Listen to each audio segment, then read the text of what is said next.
Hi friends, எல்லாரும் எப்படி இருக்கீங்க? Welcome to taste channel. நம்மளோட சேனலை ஃபர்ஸ்ட் டைம் பார்க்குறீங்க அப்படின்னா மறக்காமல் சப்ஸ்கிரைப் பண்ணிக்கோங்க. அப்போ அதை நான் போகிற வீடியோ உங்களுக்கு உடனே வரும். இன்னைக்கு நம்மளோட சேனலில் என்ன வீடியோ பார்க்க போகிறோம் அப்படின்னா சுண்டக்கலை வச்சு ஒரு அட்டகாசமான டேஸ்ட்டில் கிரேவி தாங்க பார்க்க போகிறோம். சப்பாத்திக்கு ரொம்பவே அல்டிமேட்டாக இருக்குங்க. மறக்காமல் வீக்லி 1 days வந்து இதை செஞ்சு கொடுங்க. ரொம்பவே வீட்டில் நல்லா விரும்பி சாப்பிடுவாங்க. நீங்கள் இந்த வீடியோவை ஃபுல் வீடியோ பாருங்கள். பார்த்துட்டு உங்களுக்கு பிடிச்சிருந்துச்சுன்னா எப்படி இருந்துச்சுன்னு சொல்லி கமெண்ட் பண்ணுங்கள். அப்படியே உங்கள் ஃப்ரெண்ட்ஸ் அண்ட் ஃபேமிலிக்கு ஷேர் பண்ணுங்கள். இப்போ வாங்க நம்ம வீடியோக்குள்ளே போய் எப்படி செய்யணும்னு சொல்லி பார்த்துடலாம். அதுக்கு சுண்டக்கலையை ஒரு 8 மணி நேரம் தண்ணியில் ஊற வச்சுருக்கேங்க. இது இந்த மாதிரி சூப்பராக ஊறி வந்துடுச்சு. இப்போ நம்ம வந்து இதையே குக்கரில் ஆட் பண்ணிக்கலாங்க. சுண்டக்கல்லை தண்ணி முழுகிற அளவுக்கு மட்டும் ஊற்றிக்கோங்க. ஊற்றிட்டு ஒரு 4 விசில் விட்டு எடுத்துக்கோங்க. பார்த்திங்கன்னா இந்த மாதிரி நம்மளுக்கு சூப்பராக வெந்து வந்துடுச்சுங்க. கையில் எடுத்து ஒன்று நசுக்கி பார்த்தீங்க அப்படின்னா நல்லா நசுங்கணும். பாருங்கள், இந்த அளவுக்கு நல்லா வெந்து வந்துடுச்சு சூப்பராக. இதுக்கப்புறம் நம்ம வந்து ஒரு தக்காளியை வந்து தனியாக அரைச்சி எடுத்துக்கலாம்.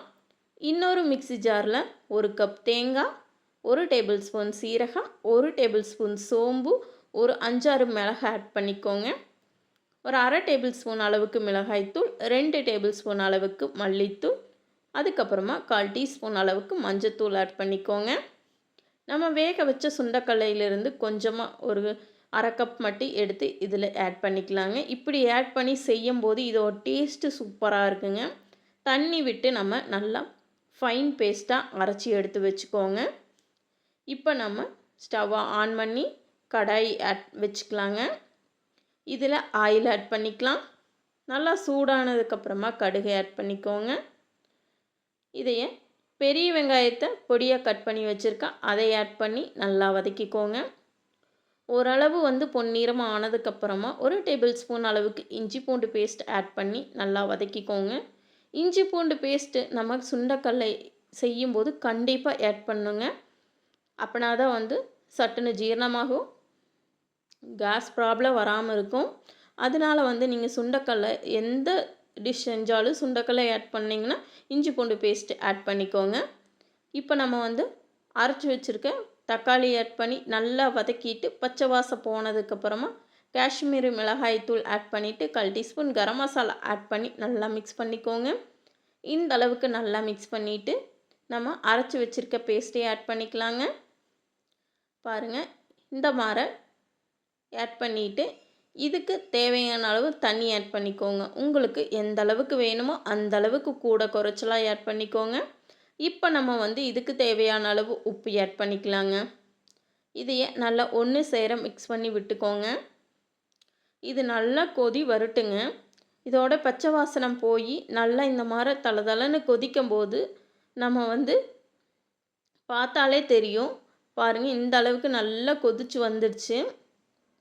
இப்போ நம்ம இந்த ஸ்டேஜில் வந்து வேக வச்ச சுண்டக்கல்லையை நம்ம வந்து ஆட் பண்ண போகிறோங்க. இது தண்ணியோடு இருக்குது, இந்த தண்ணியோடையே ஆட் பண்ணிக்கோங்க. தண்ணியில் நிறைய சத்துக்கள் இருக்குது. இந்த தண்ணியை மறக்காமல் கீழே ஊற்றிடாதீங்க. ஆட் பண்ணி நல்லா மிக்ஸ் பண்ணி விட்டுட்டு இது வந்து ஒரு கொதி வர வரைக்கும் வெயிட் பண்ணுங்கள்.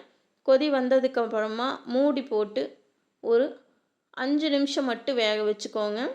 வேக வச்சிங்க அப்படின்னா இந்த மாதிரி எண்ணெய் பிரிஞ்சு சூப்பராக நம்மளுக்கு ரெடியாகி சுண்டக்கல்லை வந்து அந்த குழம்போட நல்லா சூப்பராக ஃப்ளேவர் மாதிரி இறங்கிடுதுங்க.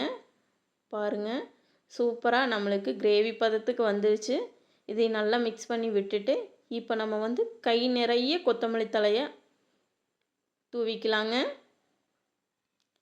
தூவிட்டு இது நல்லா ஒன்று சேர மிக்ஸ் பண்ணி எடுத்தீங்க அப்படின்னா ஒரு டேஸ்டியான சுண்டக்கல்லை கிரேவி ரெடி ஆயிடுச்சுங்க.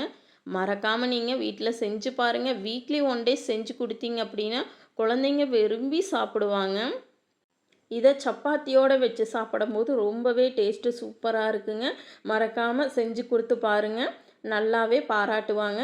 இந்த வீடியோ உங்களுக்கு பிடிச்சிருந்துச்சுன்னா லைக் பண்ணுங்கள், ஷேர் பண்ணுங்கள், சப்ஸ்கிரைப் பண்ணுங்கள். மறக்காமல் உங்கள் ஃப்ரெண்ட்ஸ் அண்ட் ஃபேமிலிக்கு ஷேர் பண்ணிவிட்டு வீடியோ எப்படி இருந்துச்சுன்னு சொல்லி கமெண்ட் பண்ணுங்கள். நான் பார்த்து தெரிஞ்சுக்கிறேன். தேங்க்ஸ் ஃபார் வாட்சிங்.